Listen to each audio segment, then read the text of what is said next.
tous et bienvenue sur la chaîne de l'Examen Crypto. Nous sommes le lundi 4 novembre 2024, il est 7h30. On va faire le point bien sûr sur les news à la veille des présidentielles américaines. On va regarder bien évidemment aussi le Bitcoin et les altcoins, bien qu'en ce moment c'est pas trop le moment de regarder les altcoins vu la situation, mais bref, on va quand même le faire. Installez-vous confortablement et on démarre avec le calendrier macroéconomique. Donc comme je vous le disais, demain, journée élection présidentielle américaine. Donc effectivement, préparons la situation parce que on le sait, ça risque d'être hyper volatile, surtout que c'est pas terminé.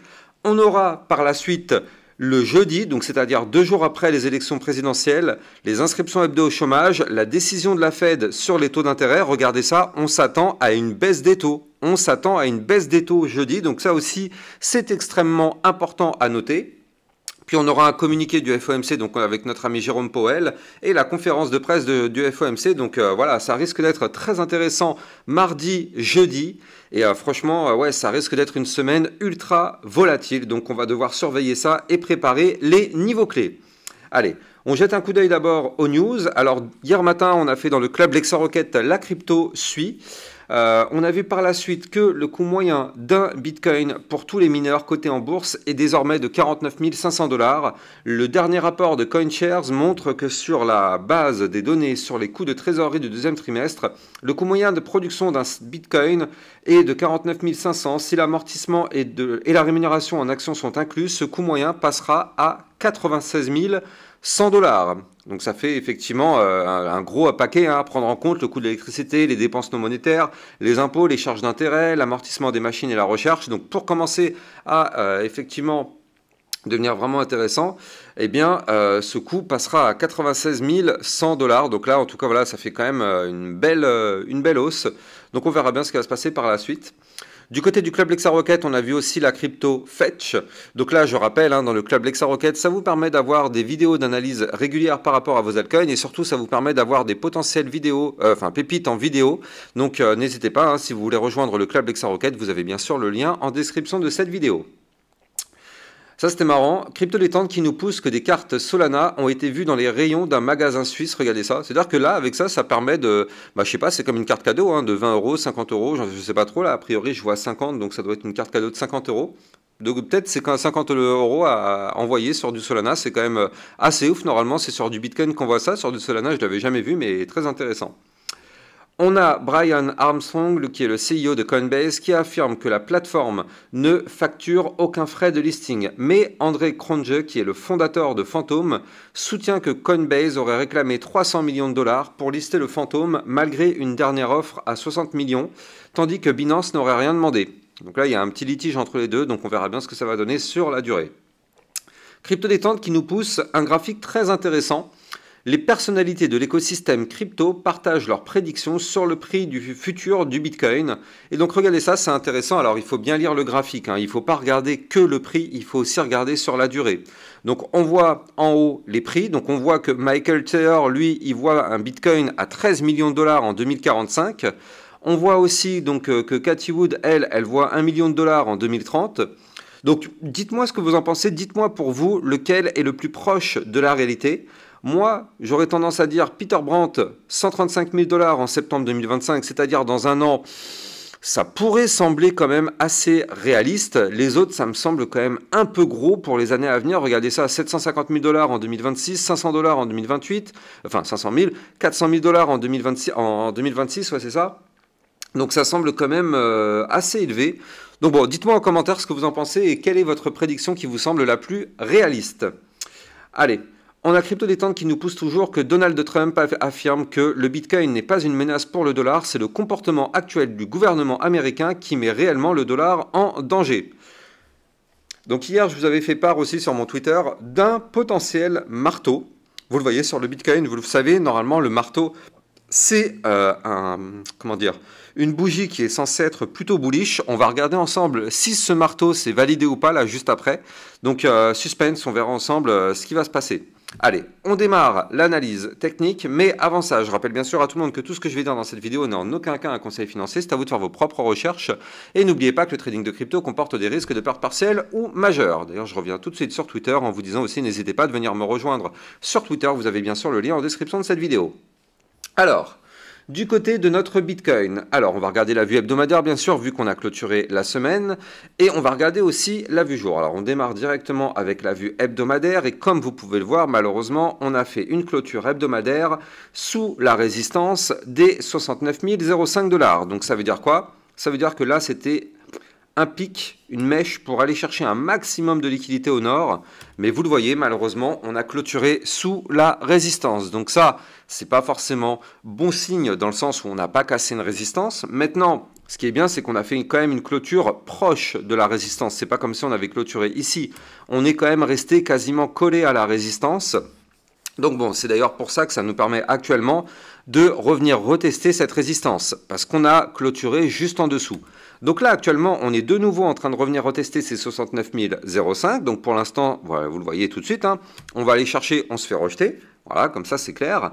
Donc maintenant, ce qu'on veut, c'est en vue hebdomadaire, clôturer la semaine qui arrive et cette fois-ci ne pas se faire avoir. Là, vous le voyez, la semaine dernière, on était à 73 800 ou 600.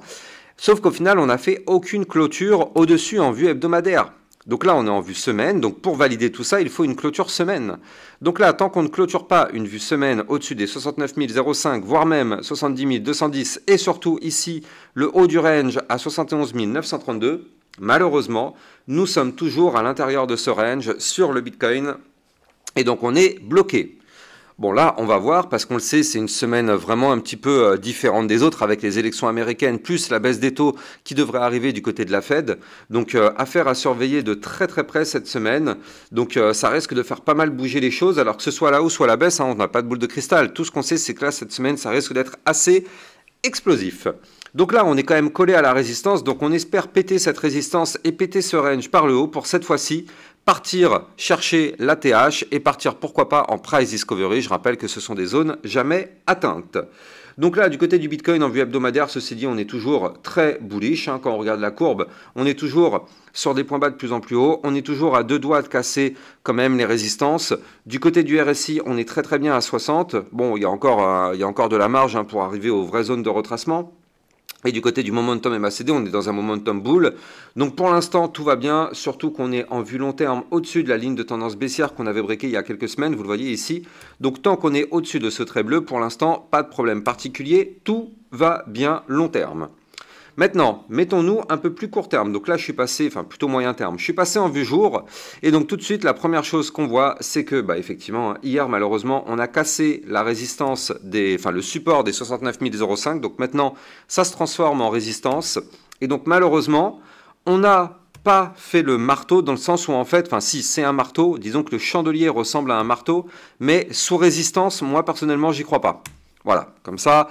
C'est clair, pourtant le chandelier il est là, il est propre, hein. Regardez, on a un petit corps de bougie et une grande mèche vers le bas. Ça c'est, si on prend juste le chandelier c'est un marteau, mais vu qu'on a clôturé sous la résistance, bon, à prendre avec des pincettes quand même ce marteau, vraiment à prendre avec des pincettes. Sauf si on arrive à casser la résistance et donc dans ce cas-là, ce marteau se validerait et nous permettrait d'aller rechercher des points plus hauts. Ça c'est peut-être vrai, mais là en tout cas pour l'instant le marteau, s'il avait clôturé sur le support des 69 005, oui, parfait. Là, il a clôturé sous le support.